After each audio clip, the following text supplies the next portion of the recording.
All right, good afternoon, everyone. The April 25th, 2023 meeting of the Human Services Committee will now come to order. Will the clerk please call the roll? Mr. Blankley. Here. Mr. Blankley is present. Mr. Brew. Here. Mr. Brew is present. Mr. Vecchio Hoffman. Mr. Vecchio Hoffman is present. Mr. Dondorfer. Here. Mr. Dondorfer is present. Ms. Hasman. Here. Ms. Hasman is present. Chairman Keller. Here. Chairman Keller is present. Mr. Morris. Here. Mr. Morris is present. Ms. Smith. Here. Ms. Smith is present. Mr. Udelson. Here. Mr. Udelson is present. Is there anyone signed up for the public forum? There is not. Is there anyone present who is not signed up to speak who would like to address the committee at this time? All right, the next item on the agenda is the approval of minutes. You have the March 28, 2023 minutes before you. They will stand approved unless the clerk is notified of any changes by the end of the day. The next item on the agenda is new business. Mr. Clerk, please. Referral 23-0122, amend Resolution 291 of 2020 as amended by Resolution 355 of 2022 to accept additional funding from the New York State Department of Health for the Children and Youth with Special Health Care Needs Program.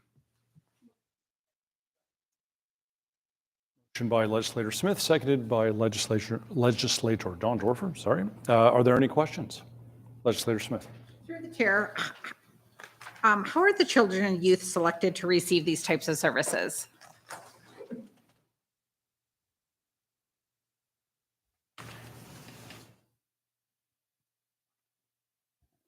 The chair, the children are referred to us. They may be self-referrals, referrals from providers, from social workers. They're all by referral.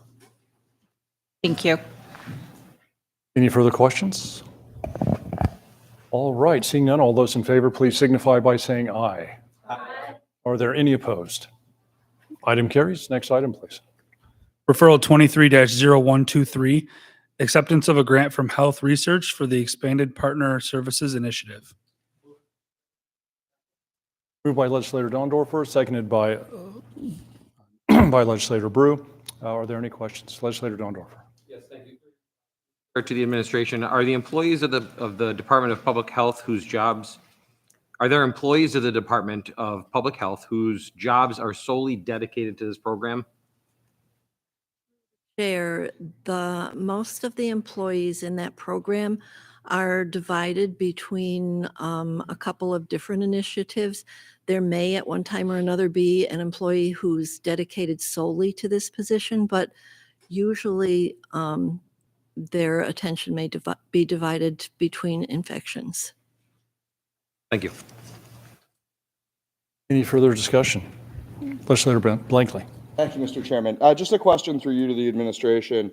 I know that this is our 11th year receiving this grant. What's the mechanism by which we get that, and do we have a sense of what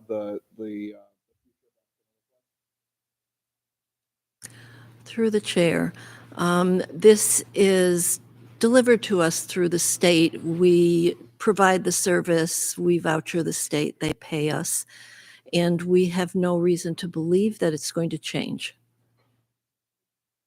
Thank you. And just one other question, just to clarify, the programmatic efforts are agnostic to payer, I assume? It doesn't matter whether or not the individual that's being reached out to is on Medicare, Medicaid, commercial. Through the chair, that's correct. Thank you. That's all, Mr. Chairman. Thank you. Any further discussion? Legislator Brew. Yes, to the chair of the administration. What would be an example of the supply? They're mostly condoms. Thank you. Any further discussion? All right, seeing none, all those in favor, please signify by saying aye. Aye. Are there any opposed? Item carries. Next item, please.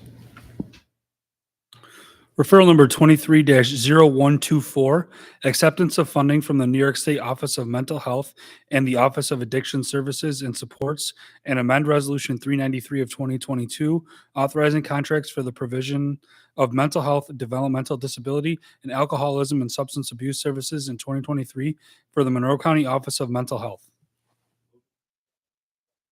Moved by Legislator Brew, seconded by Legislator Morris. Is there any discussion? Legislator Brew. Thank you. Through the chair to the administration. Could you describe the services Delphi Drug and Alcohol, the WYMCA, East House Corporation, and the School-Based Providers Administration, and how residents are informed of these services?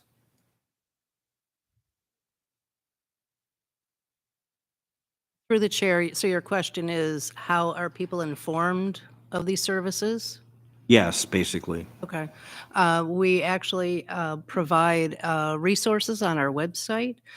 We have single point of access programs that people are able to apply and be referred to these programs. We have outreach workers that are out in the community informing people about these programs. Okay. And a follow-up question to the Chair of the Administration. Could you describe in a little more detail the type of programs that are being provided? Yeah, we have a couple, through the chair, we have a couple of different programs that are being talked about. Several of them are OASIS-funded programs, so it may be outpatient treatment, it may be open access. One program is related to residential care and helping them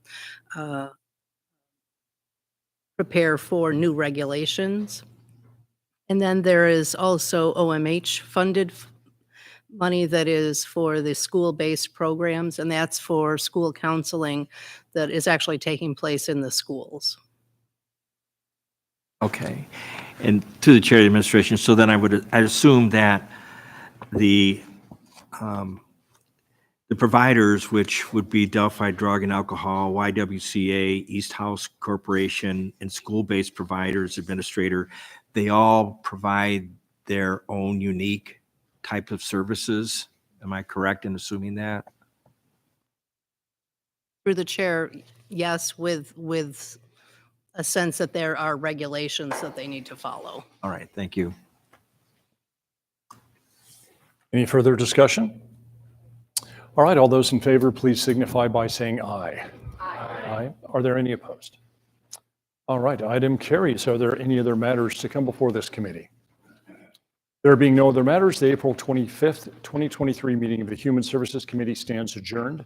The next meeting of the Human Services Committee will be held on Tuesday, May 23rd, 2023 at 5 p.m.